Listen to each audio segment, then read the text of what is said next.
जय हिंद साथियों। सीईटी यानी कॉमन एलिजिबिलिटी टेस्ट है। इसमें हर हाल में आपको सफलता का गढ़ जीतने के लिए करंट की क्या भूमिका रहेगी, क्या कैसे और कितना करंट पढ़ना है, यह जानना बहुत जरूरी है। लेकिन सामान्य तौर पर अधिकांश विद्यार्थी सबसे बड़ी गलती क्या करते हैं, वे हिडन करंट को नहीं पहचान पाते हैं। अब आपको कि सर ये करंट तो सुना था समसामयिक, हिडन करंट क्या होता है, तो मैं क्लियर कर दूं। सिलेबस में जो मेंशन किया होता है कि भाई ये समसामयिक का सिलेबस है, वो तो होता है स्पष्ट तौर पर। मैं आपको यहां पर पढ़ करके सुना देता हूं कि समसामयिक घटनाएं, राजस्थान, भारतीय एवं अंतरराष्ट्रीय महत्व की प्रमुख समसामयिक घटनाएं एवं मुद्दे, वर्तमान में चर्चित व्यक्ति, स्थान एवं संस्थाएं, खेल एवं खेलकूद संबंधी गतिविधियां। यह है आपका क्लियर्ड करंट।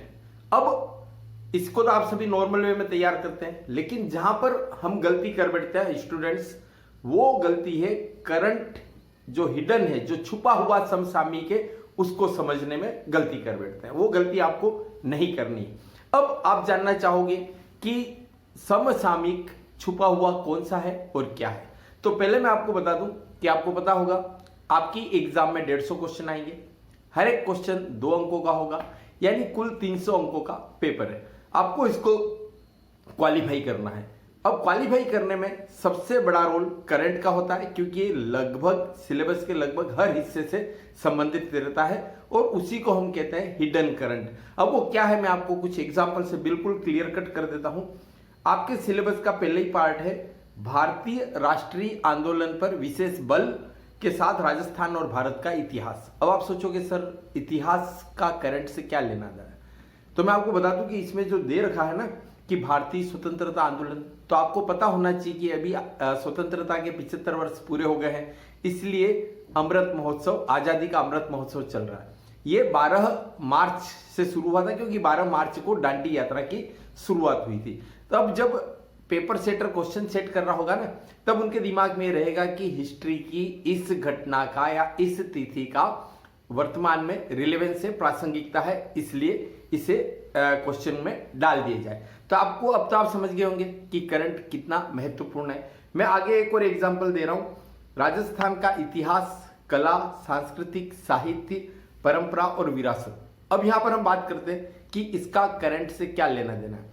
सीधी सी बात है कि अभी उदयपुर में शिल्पग्राम जो महोत्सव चल रहा है, अब ये हवाला ग्राम में चल रहा है। अब ये राजस्थान की संस्कृति से रिलेटेड है, लेकिन चूंकि इसी दौर में शुरू हो रहा है ना, तो पेपर सेटर के दिमाग में, वो भी तो इंसान है, न्यूज़पेपर पढ़ते हैं, तो उनके दिमाग में बात रहेगी कि चलो इसी को क्वेश्चन ले लेते हैं। फिर यहाँ पर आप देख लीजिए, साहित्य में कई तरह के साहित्य अकादमी पुरस्कार दिए जाते हैं, तो ऑब्वियसली या तो वो सीधे उस पुरस्कार पे पूछ लेंगे, या अमुक कृति कौन से साहित्यकार की है जिनको भी राजस्थानी भाषा से रिलेटेड या उनमें लेखन के लिए तुरंत पुरस्कार मिला है, उन पर पूछ लेंगे। तो यह पार्ट भी दिखने में आर्ट एंड कल्चर है, भाई इसका समसामयिक से क्या लेना देना, लेकिन इसको भी करंट के रूप में क्वेश्चन बनाया जा सकता है। यहीं पर आप देख लीजिए कि भूगोल। अब हम कहेंगे सर, आपके दिमाग में क्वेश्चन उठेगा कि भूगोल का करंट से क्या लेना देना है। आपको पता होना चाहिए कि अभी जलवायु परिवर्तन पर COP, कॉन्फ्रेंस ऑन पार्टीज 27, यह बैठक हुई थी शर्म अल शेख में। तो जलवायु परिवर्तन आपकी ज्योग्राफी से रिलेटेड है और करंट का ये इशू है ना, तो इसको ज्योग्राफी में डाल करके भी पूछा जा सकता है। फिर देख लीजिए कि खनिज संसाधन की अभी हाल ही में राजस्थान के किस हिस्से में, जैसे अभी भीलवाड़ा के देवतलई में स्वर्ण भंडार मिले हैं, तो वो क्वेश्चन सीधा इस तरह से उठा लेंगे।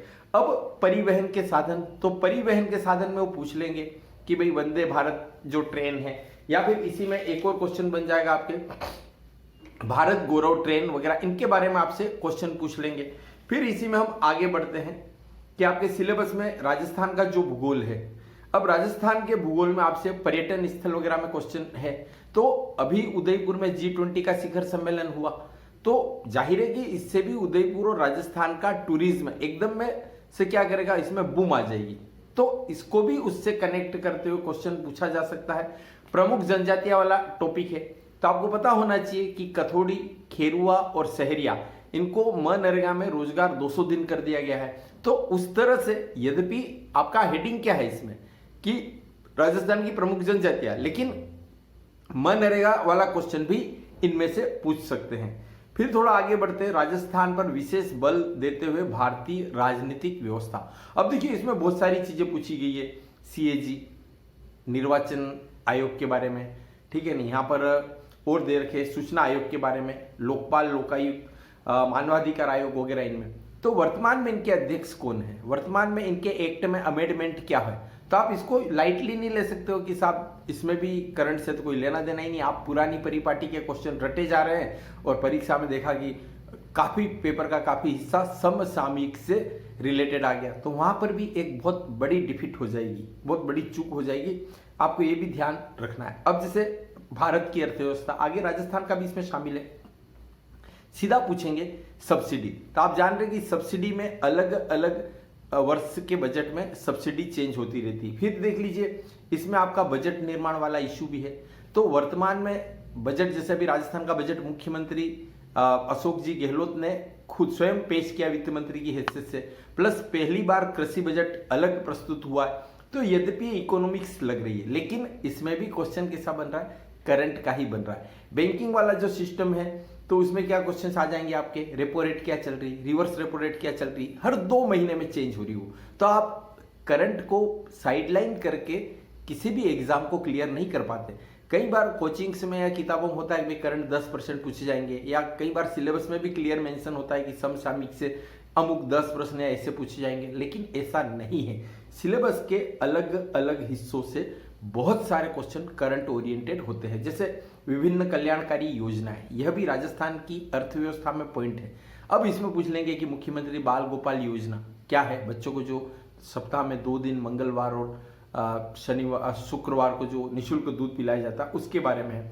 फिर देख लीजिए विज्ञान और प्रौद्योगिकी, अब इसमें आ गया संक्रामक रोग। तो संक्रामक रोग में सीधा पूछ लेंगे भी कोरोना का क्या चल रहा है, अभी लेटेस्ट जो चीन में वेरिएंट आया है उसके बारे में पूछ लेंगे। कौन सी मिसाइल, जैसे अभी ब्रह्मोस मिसाइल का जो परीक्षण हुआ है, बीकानेर का जो महाजन फील्ड फायरिंग रेंज है, वहां पर ऑस्ट्रेलिया के साथ हमने युद्धाभ्यास किया है।